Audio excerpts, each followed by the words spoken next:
I'm John Romero of Romero Games in Galway, Ireland, and we are basically talking about our game Empire of Sin that we are making with Paradox Interactive.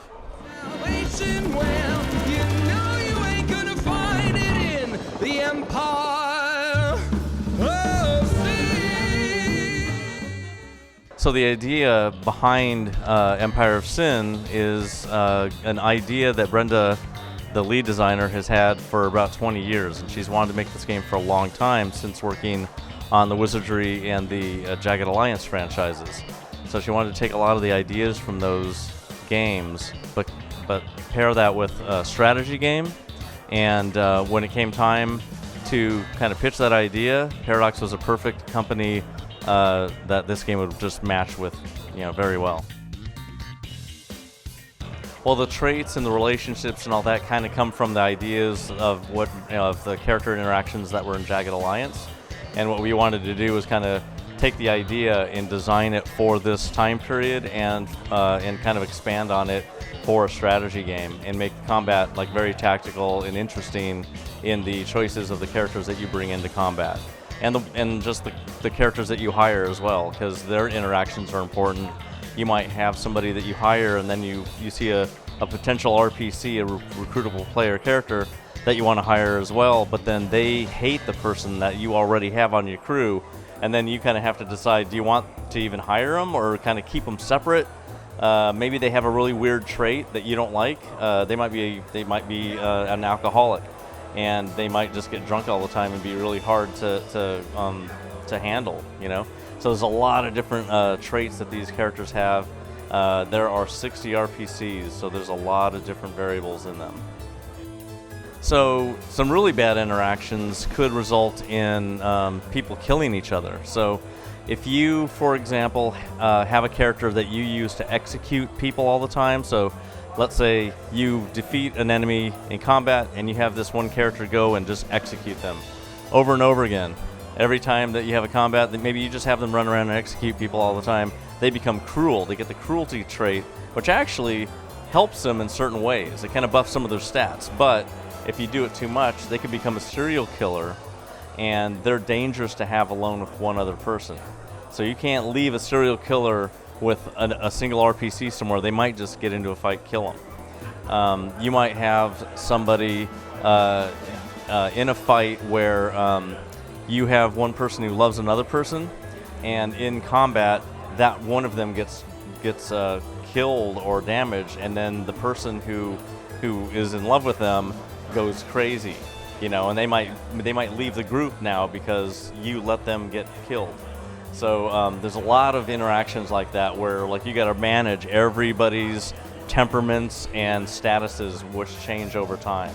So even the RPCs, when you bring them in, will change over time. They're not just static.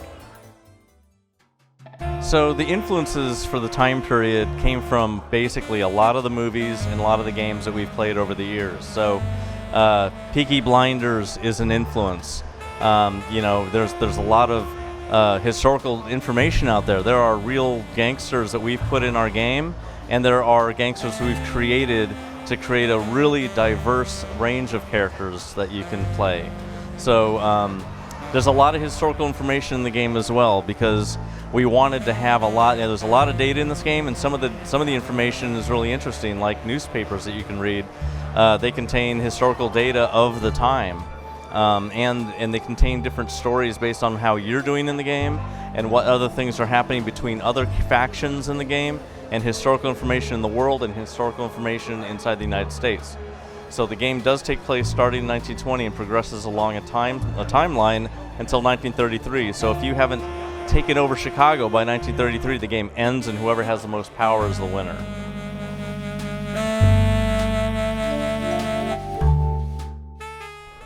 Yeah, so the two major stats, I guess, in the game are money and alcohol.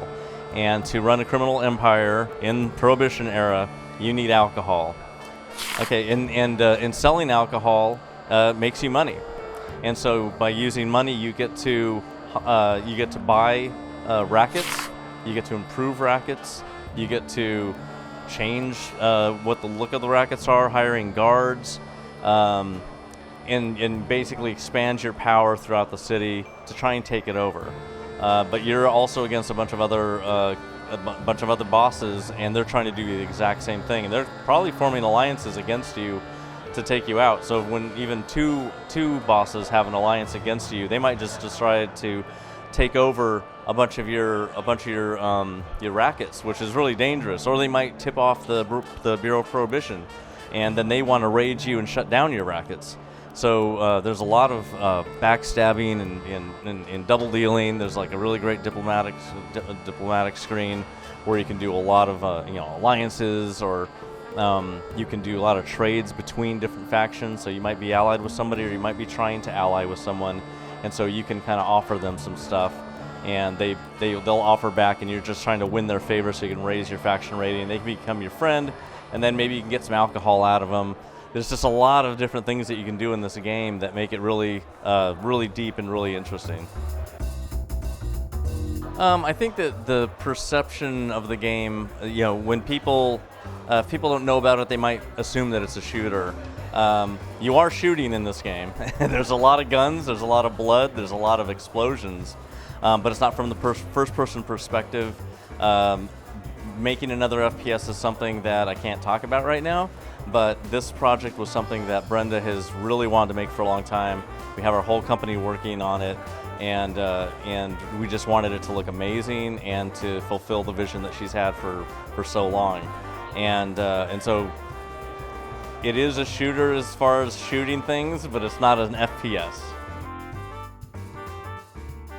For Japanese players, this is definitely, the game takes place in a specific time period in history that is intriguing, the way that the Wild West is intriguing. I think that Prohibition era Chicago is intriguing, and there's a lot of larger-than-life characters that inhabit that time period that you get to play, and that it is a unique way to play, I think, the gangster fantasy that people have in a really interesting time period with great music, and that it is a pretty unique game compared to everything that you see. So I think that a lot of people are excited about it because it's so different, and that they can kind of see the possibilities of what could happen. And we're seeing that happen every day while we're making the game, and we're very excited about it as well.